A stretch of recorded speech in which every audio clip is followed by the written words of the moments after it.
Hey, hi, how are we? We're back in this setup, but I'm gonna go close my closet actually, hold on. You don't need to see this. We're back. My door and my walls are significantly less cluttered because I'm moving in 2 days, because I start college in like a week. But I just wanted to get my feelings out, talk them out, and maybe they can help somebody else. I have been questioning my gender a lot recently, like a lot. And it's this guy's fault. It's my hair's fault. It's been tough, if I'm being so honest. But it's also been nice because it's made me really step back and consider a lot of things and think about them in a new way and really appreciate what I have and what I can be, and really, I mean, there are ups and downs as in everything, but really love being queer. And you know, it's really made me think about what I want for me as opposed to others.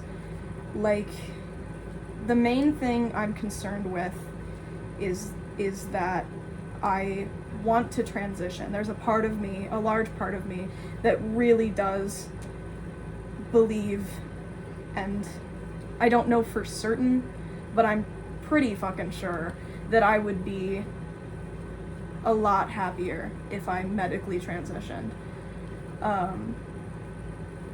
But there's a lot of me that's scared, like terrified out of my mind for what that entails. Not because of any risks, but because of how it would change my career and otherwise make my life more difficult. Because in all honesty, if I was just going to be an accountant, which is what I would want to do if I wasn't doing the career that I am doing, which is the performing arts, I would transition right now. Like, I can do that. I'm 18. I can go to a doctor's office, get a prescription, and start transitioning. But I feel that there's this whole other aspect to it because I'm in the performing arts and I want to be in the performing arts.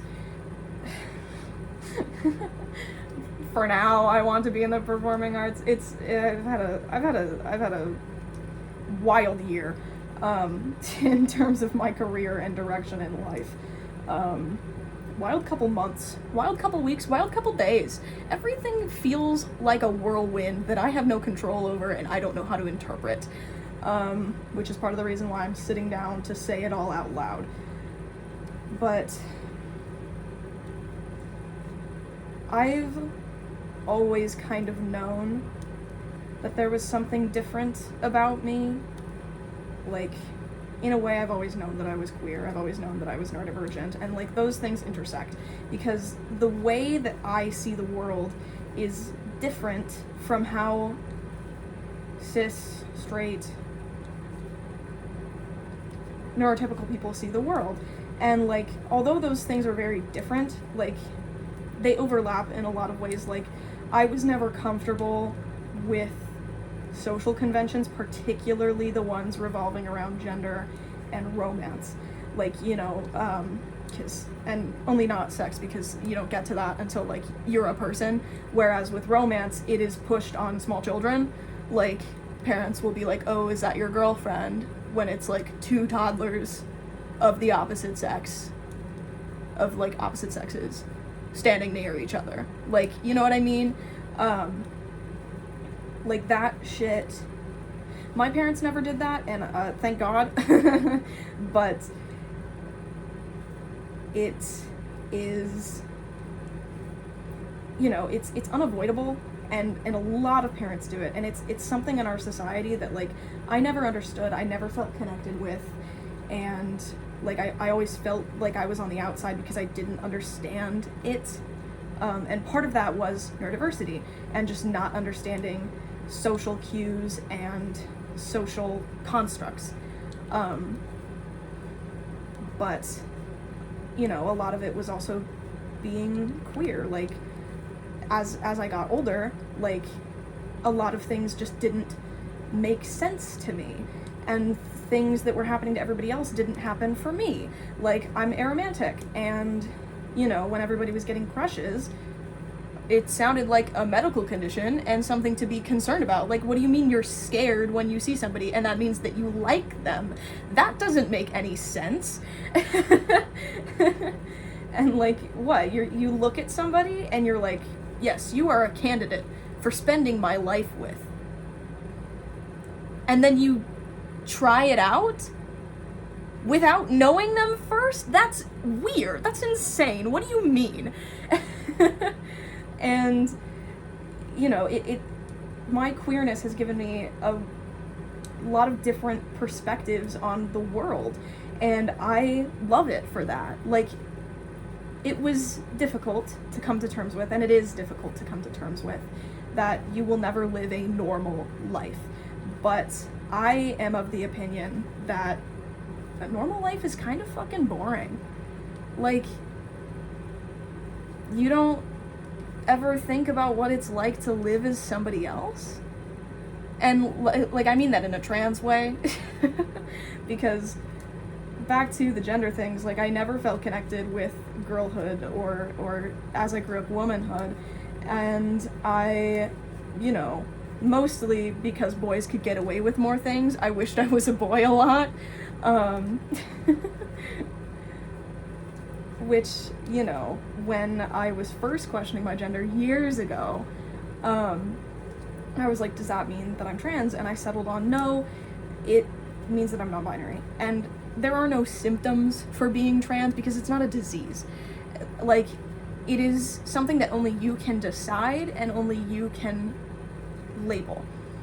And the idea of labels, I think they're helpful to some extent. Like, they're only as helpful as the person who wants to use them wants them to be. You know, like, and obviously some people are never going to get it, and they're never going to understand, and there's only so much you can do.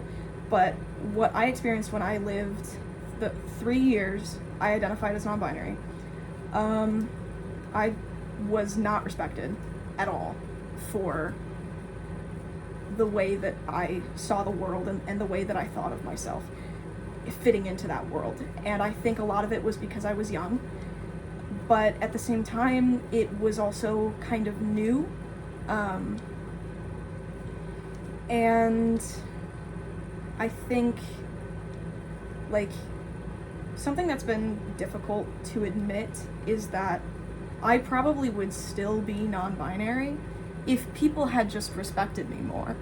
If people had not been the way that they were to me about it. And that is a confusing sentence, but whatever.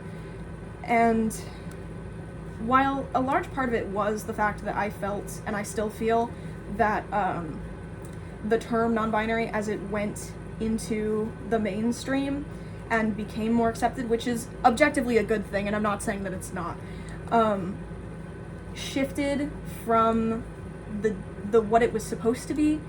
Like, non-binary is meant to be a catch-all for anybody who does not fit strictly within male or female.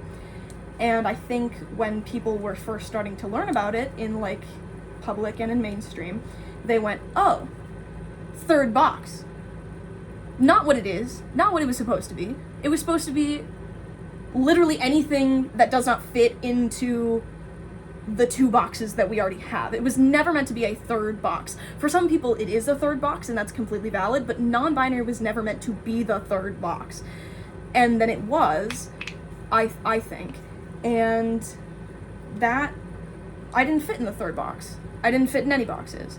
So I stopped identifying as it, and I went with, I didn't even have gender fluid for a while.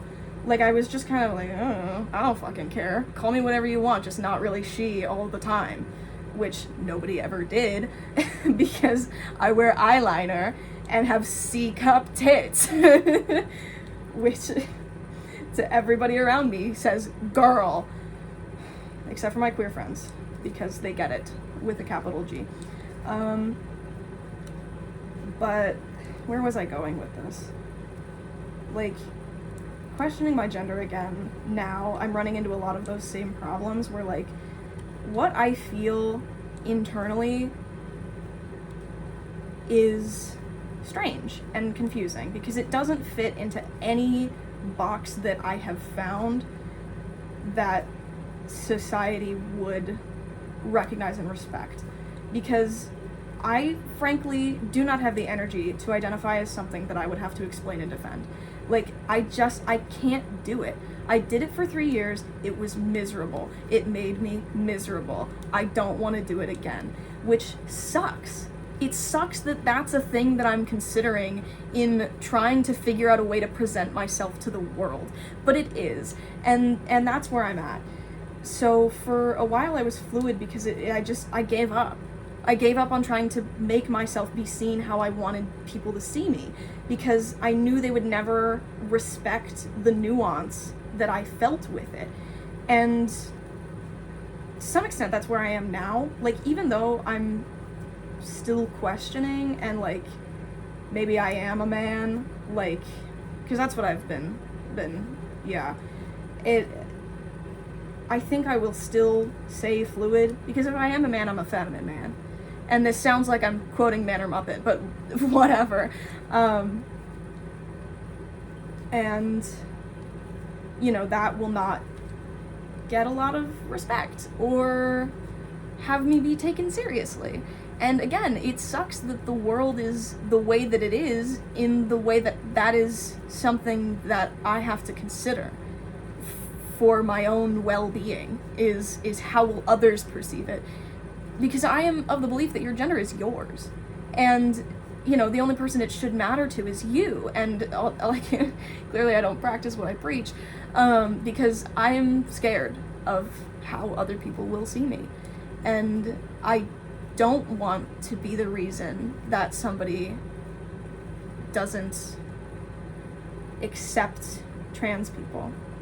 Like, I don't believe in bad trans people, like, being trans the wrong way. Like, I don't believe that there's a wrong way to be trans. But I know that some people do, and I'm cowardly. I don't want to do that. Like, for all that I talk to my friends and myself about not caring what other people think of me, I do. And I want my life to not be incredibly difficult because of how I am perceived. And to some extent, that will never happen because I look like this and I choose to look like this. But there's a degree to which I can handle it and a degree to which I can't. And unfortunately, I think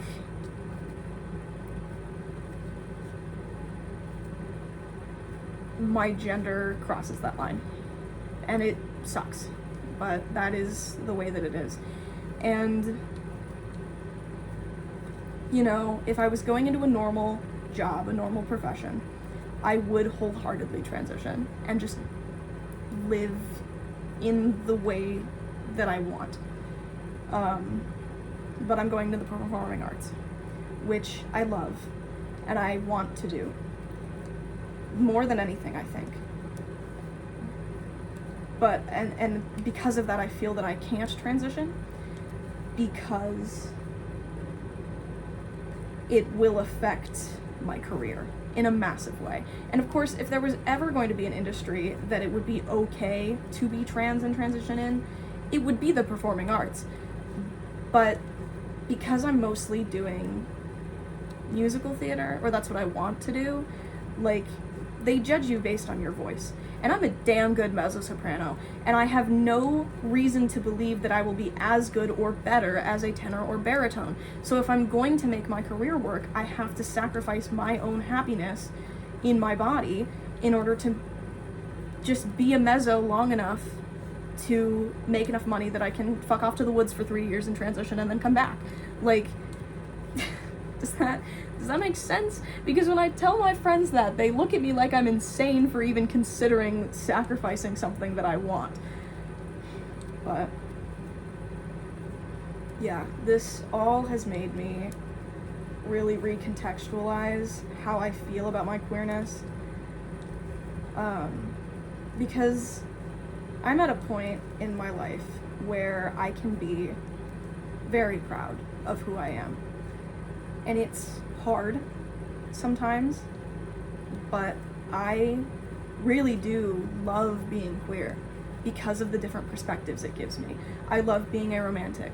I love being able, because it means to me that I have questioned what society has said we must do and said, I don't want to do that because that's not what I experience and that's not my life.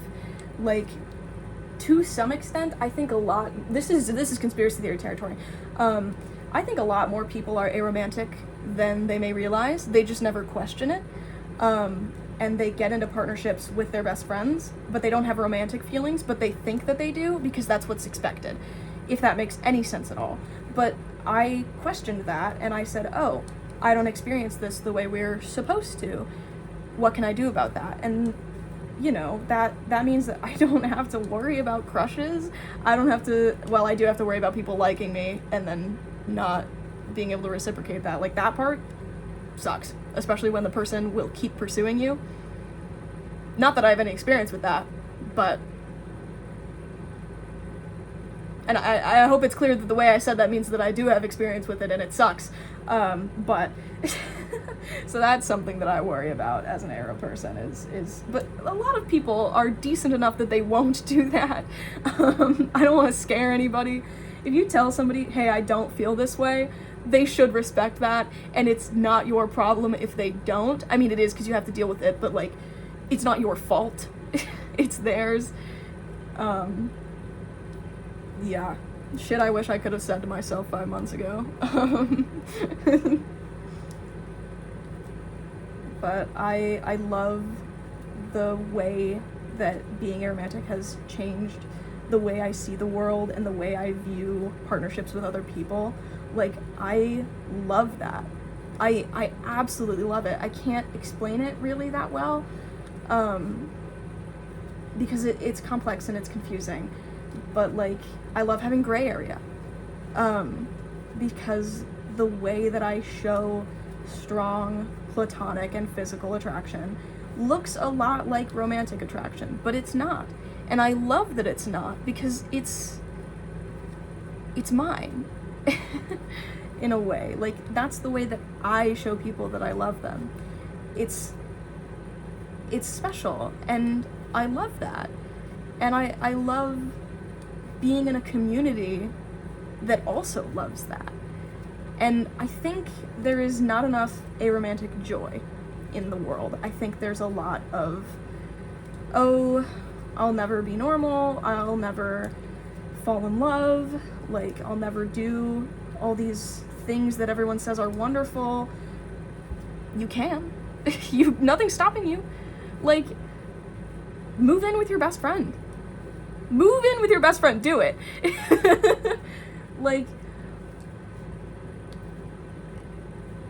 I think that grieving that life is an important step in the process to pride, but I think we focus on it too much currently as a community, and I think we should shift the focal point to the joy that can and is found in being aro, because it's pretty fucking cool. Like, it's cool, it's fun. And being gender fluid too. Like, I looked at a system, said, that's weird, and did my own thing. That's fucking cool. And like, I can feel one way about myself one day, about like how I present. And I have the ability to match my outside with that. And then the next day I might feel something different. And that is incredible. And like, I get to play with the full spectrum of gender because of that. And there will always be surprises. Like, I was dressed really feminine one day and I felt like a boy. Like a feminine boy, just like a boy wearing girl clothes. And I loved that. Like, I love subverting shit like that. And like, when I dress more masculine, of course this hasn't been the case recently, which has caused me to question everything, and make this video, but Like, I would feel masculine in a girl way. Like I guess I'm always cross-dressing, which is honestly pretty iconic. And I love that. And I love the nuance and the silly shit that I can do with gender because of the way that I see the world as a queer person. And yeah, I love expression, and I love queer expression, and I love queer joy, and I love queer people. Like, we have a perspective on life that a lot of people will never even think to have. And that is incredible.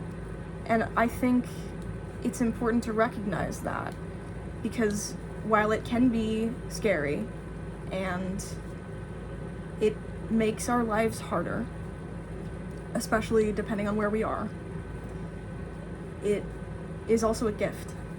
And I think we need to treat it like the gift that it is more often, because there is a place for queer misery, but there is also a whole world for queer joy, and I would love to see you there. So I hope literally anything that I said here helped. I'm pretty sure it was just word vomit. I'm gonna watch it back and I'm gonna forget half of the things that I said and be like, why did I phrase it that way? But those are my thoughts and my feelings, and I hope that they mean something, or that they can mean something, or they can help in any way. And I don't know. Hopefully, maybe I will have a deeper voice in 4 or 5 months, depending on how things go. Yeah. I love you. If you don't, I do. Get loved, idiot. See you around.